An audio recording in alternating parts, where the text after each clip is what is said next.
the climate plate, what we eat in 2050. By the middle of this century, the world's dinner table will look nothing like it does today. For thousands of years, humanity's diets were built from soil, seed, and sunlight. Bread baked from wheat, rice harvested from flooded fields, milk poured from grazing cows. But now, in the shadow of climate change, our most familiar foods face an uncertain future. The numbers are staggering: nearly 10 billion people by 2050. That means 2 billion more mouths to feed, even as farmland shrinks, aquifers dry, and weather turns unpredictable.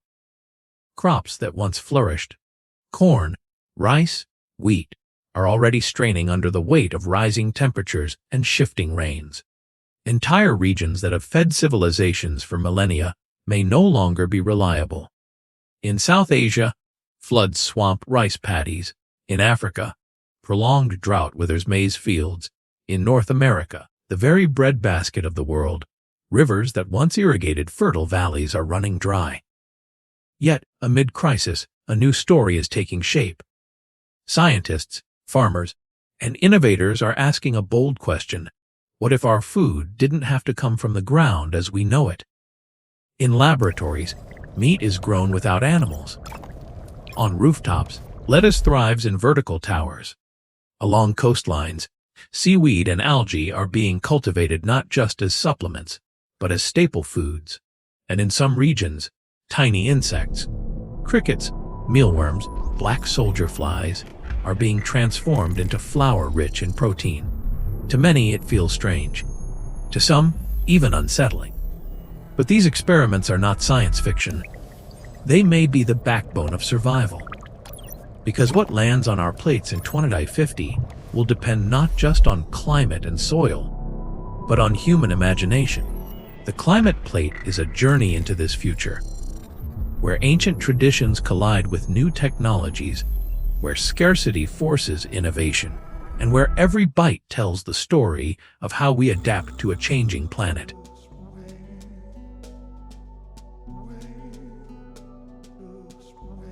Chapter 2: The Crisis with Today's Diets. Every day, billions of us sit down to meals that feel ordinary: a burger, a bowl of rice, a glass of milk. Yet hidden in these choices lies one of the greatest challenges to our planet's future. Today's global diet, rich in meat, dairy, and processed grains, carries a heavy footprint.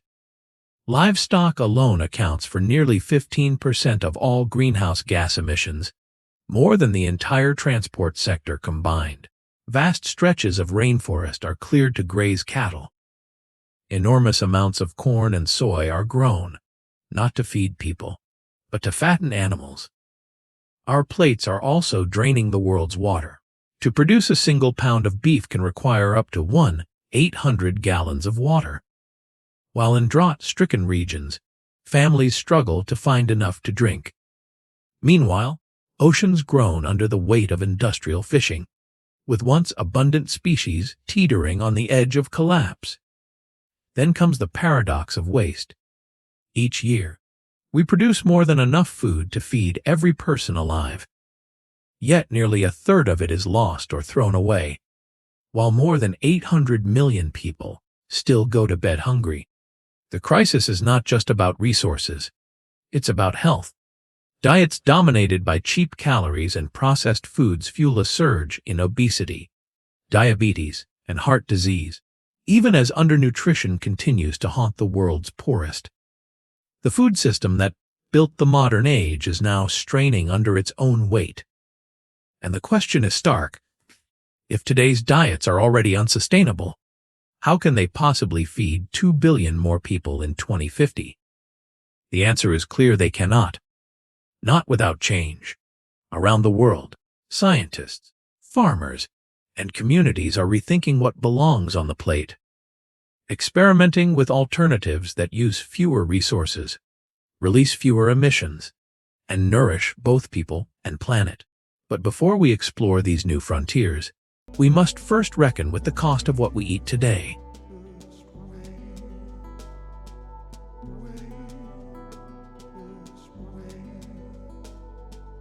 Chapter 3: seeds of change.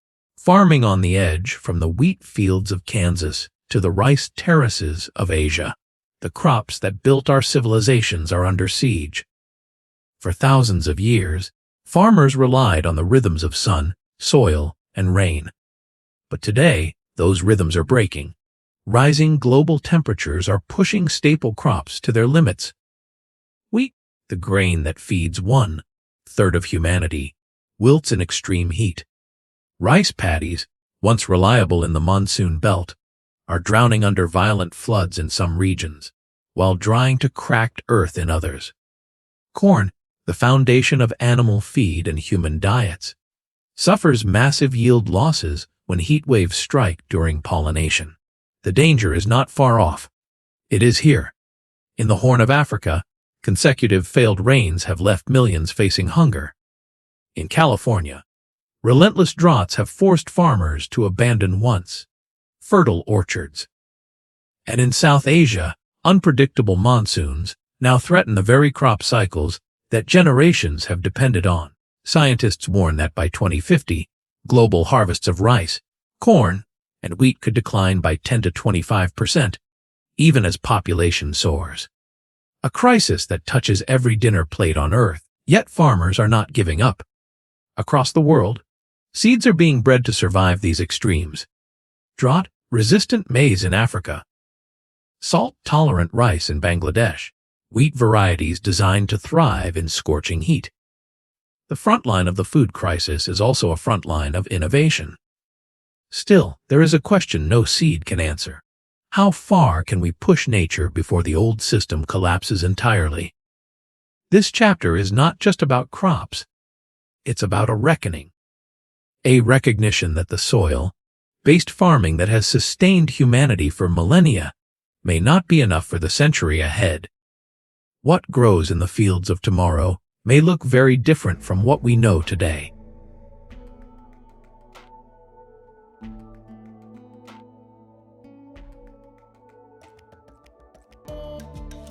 Chapter 4: Vertical Farming Growing Up. Not out in cities across the world. A quiet revolution is rising. Not across the land, but into the sky. While traditional farms sprawl outward, these new farms grow upward. They are called vertical farms, and they may redefine the way humanity feeds itself. Imagine stepping inside a warehouse where rows of leafy greens stretch floor to ceiling. Instead of sunlight, plants grow beneath the glow of precision LED lighting. Instead of soil, their roots float in nutrient-rich water or rest on misted air, perfectly calibrated for growth. The result: vegetables that grow 2 to 3 times faster, with a fraction of the land and water required. In a world where farmland is disappearing under urban expansion and climate shocks, vertical farms offer resilience. They can sprout lettuce in the heart of Tokyo, kale in the middle of New York, or strawberries in the deserts of Dubai. And because they exist indoors, harvests are shielded from drought, floods, and pests. But this is not a silver bullet. Vertical farming thrives with high-tech crops, leafy greens, herbs, some fruits, but not yet with staples like wheat, corn, or rice. Energy use is also a major barrier. The LEDs that fuel these indoor jungles demand enormous electricity. Without renewable power, the environmental benefits fade quickly. Still, the momentum is undeniable. Investment is flowing. Startups are building futuristic farms in abandoned factories, while governments see opportunity in feeding dense urban populations. In Singapore, vertical farms now supply a growing share of the city's vegetables. In the U.S., warehouse farms already line supermarket shelves with locally grown produce year-round. This is farming unchained from weather, borders, and seasons. A system where food can grow wherever people live, even in places once thought impossible. The question is not whether vertical farming will play a role in the food future. It already does. The question is, how far can it scale? Will these glowing towers remain a niche luxury for city elites, or become the foundation of feeding billions in 2050?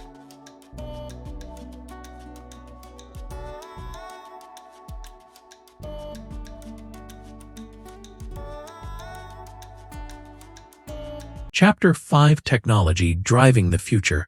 Farming has always been a story of tools. From the plow to the tractor, from irrigation canals to chemical fertilizers, every leap has reshaped how we grow food.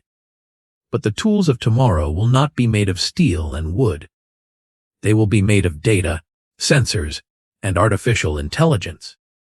Step into a hydroponic greenhouse of the future, and you'll notice something. There are no farmers in muddy boots. Instead, rows of plants are monitored by a web of sensors tracking temperature, humidity, nutrient flow, even the oxygen inside the water. Every leaf is measured, every drop of water accounted for. Algorithms predict when to adjust the light, when to add nutrients, when to harvest. The result: maximum yield, minimal waste. In vertical farms, robotic arms harvest lettuce with the same precision as a surgeon. Drones inspect crops in stacked towers, mapping growth with infrared cameras invisible to the human eye. Artificial intelligence processes this flood of data, learning faster than any farmer could, tuning the system in real time. The impact could be transformative. Studies suggest that by combining AI with hydroponics, we could reduce water use by up to 95%, eliminate pesticides entirely, and grow food in the middle of dense cities, or in regions where soil has long turned to dust. But technology comes with its own questions. Who owns the data? Will small farmers be able to afford these machines? Or will food production be concentrated in the hands of a few corporations? And what happens when a power grid fails in a city that now depends on vertical farms for its vegetables? Still, the march of innovation is unstoppable. AI, robotics, and sensors are not just tools of convenience. They are survival tools for a crowded planet. In 2050, we may not ask whether food is grown with technology, but rather whether food grown without it can survive at all.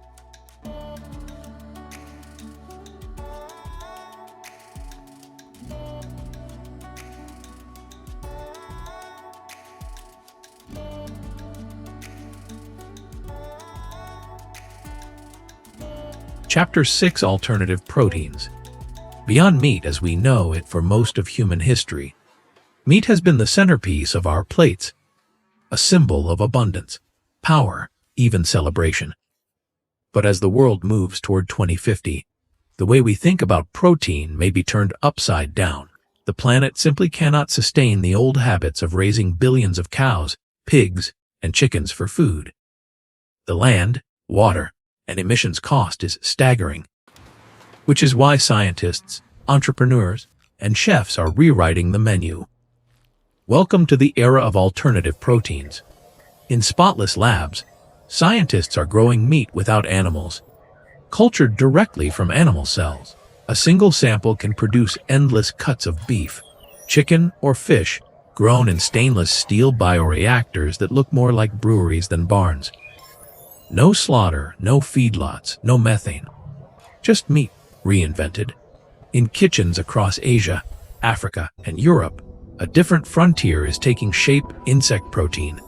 Crickets, mealworms, and black soldier flies pack more protein per pound than beef, with a fraction of the resources. Once ground into flour, they vanish into breads, shakes, and snacks. Nutritious, sustainable, and surprisingly tasty. And then there are the plant-based pioneers. Companies are engineering soy, peas, and fungi to mimic the sizzle of bacon, the bite of chicken, the marbling of steak. Some say it's indistinguishable from the real thing. Others argue it's better because it costs the planet less. Yet, barriers remain. Cultivated meat is expensive and faces cultural resistance. Insects spark hesitation in markets unaccustomed to them. And plant-based products still rely heavily on processing, raising questions about nutrition and accessibility. Still, momentum is building. Governments are investing. Startups are scaling. Chefs are experimenting. The future of protein may be a mosaic, a little bit lab-grown, a little bit plant-based, a little bit insect-powered. feeding billions with a fraction of the footprint. For some, this is the end of meat as we know it. For others, it's the beginning of something bigger, a food system that nourishes both people and planet. In 2050, the question may not be, where's the beef? But rather, which future protein will we choose today?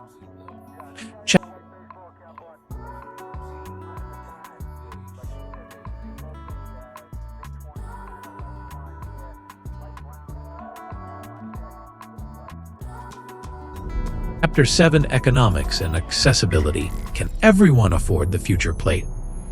The promise of hydroponics, vertical farms, lab-grown meat, and alternative proteins shines brightly. But there is a question that shadows every innovation. Who gets to eat this future food? For now, the story is uneven. A burger made from cultured meat can cost 10 times more than one from a cow. Vertical farms glow with high-tech LEDs, but carry electricity bills that strain profitability. Even insect flour, cheap to produce, struggles to reach markets where infrastructure is lacking. The danger is clear: without access, the food revolution becomes a luxury for the wealthy, not a lifeline for the many. The economics of food has always been about scale. Corn and rice became global staples, not because they were the most nutritious, but because they could be grown cheaply and in abundance. For alternative proteins and futuristic farms to succeed, they must cross that same threshold from innovation to affordability. Governments and investors are stepping in. Subsidies for renewable energy make vertical farming more viable. Research funding is driving down the cost of cultured meat. Startups are racing to scale production, while policymakers debate how to bring these foods into school lunches, hospitals, and public markets. At the same time, grassroots solutions are emerging. In Nairobi, community hydroponic farms are providing fresh greens in urban slums. In India, solar-powered cold storage is helping small farmers keep plant-based protein ingredients fresh and affordable. These local experiments prove that technology doesn't always have to trickle down from billion-dollar corporations. It can rise up from communities themselves. Yet the challenge is massive. By 2050, the world's population will top 9.7 billion. Billions will live in cities dependent on food systems far removed from farmland. Making future food accessible, affordable, and equitable may be the most important task of all. Because the food of tomorrow isn't just about science, it's about justice. Who gets a plate and what's on it may decide whether the next generation thrives or goes hungry.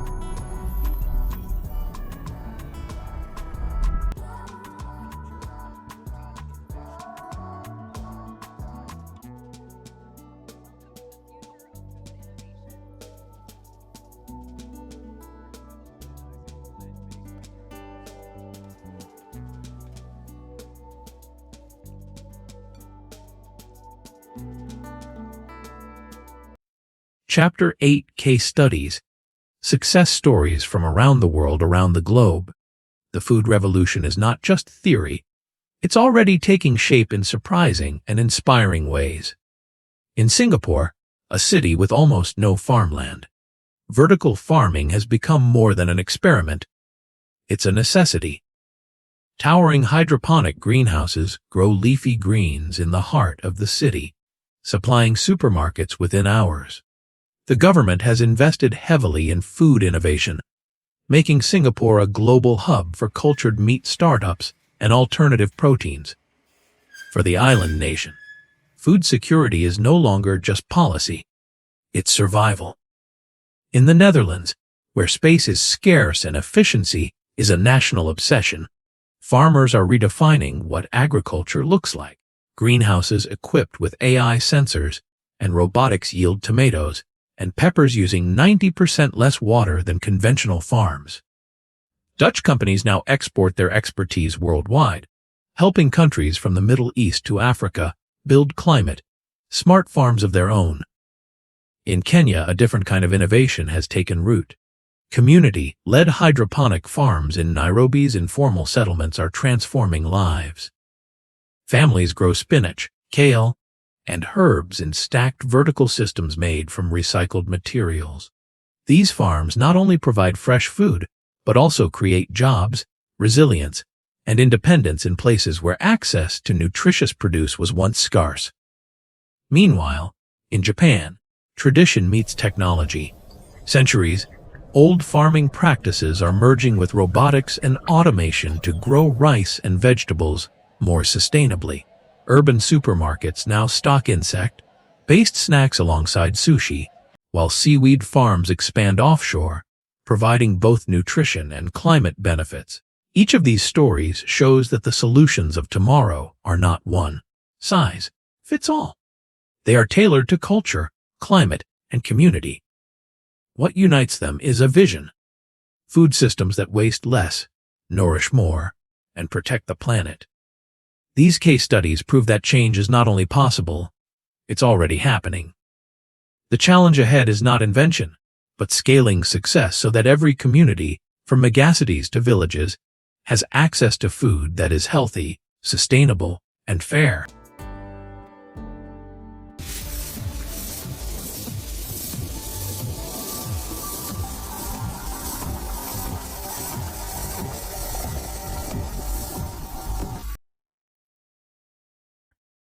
By 2050, nearly 10 billion people will share this planet. The question is not only what will we eat, but how will we eat responsibly, together, and sustainably. The foods of tomorrow: vertical farmed greens, lab-grown meat, insect protein, and ocean harvests, are more than just innovations. They are symbols of humanity's ability to adapt, to imagine, and to care for a fragile Earth. Yet they are also reminders of a deeper truth: technology alone cannot solve hunger or heal ecosystems. It will take choices: political, cultural, and personal. Around the dinner table of the future, there will be contrasts: a wealthy city dweller savoring a lab-grown steak, a family in Nairobi eating spinach grown in a vertical community farm, children in coastal Asia enjoying seaweed noodles, a farmer in India harvesting hydroponic tomatoes under solar-powered lights. Together, these stories form a single, global plate. The challenge and the opportunity is to make that plate fair, to ensure that food is not the privilege of the few, but the right of the many, to reduce waste, cut emissions, and nourish both people and planet. The future plate is not only about innovation, it is about justice, equity, and shared responsibility. We stand at a crossroads. One path clings to the old system: extractive, wasteful, unequal, pushing the world closer to scarcity and conflict. The other path embraces resilience, innovation, and cooperation, offering abundance within planetary boundaries. The foods we put on our plates in 2050 will tell future generations who we were, whether we chose short-term convenience or long-term survival, whether we saw food as a commodity or as a promise. The story of tomorrow's diets is not written yet. It will be written in the labs of scientists, the fields of farmers, the choices of policymakers, and the kitchens of families everywhere. And perhaps, most importantly, it will be written by us, each time we sit down to eat and choose what kind of future we want to feed.